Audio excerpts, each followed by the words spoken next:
Hello everyone, welcome to the Velour channel. Today I'll show you how to install NVIDIA graphics card drivers.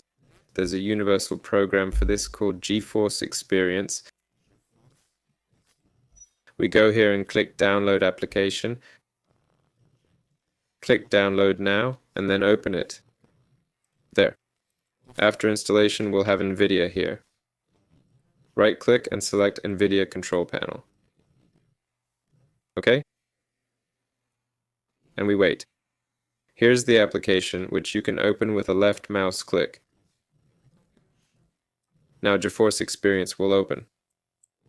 The program has launched and I'll go straight to drivers. I need to update them, so I'll click the download button. This program automatically detects all NVIDIA cards, GG, GTX, RTX.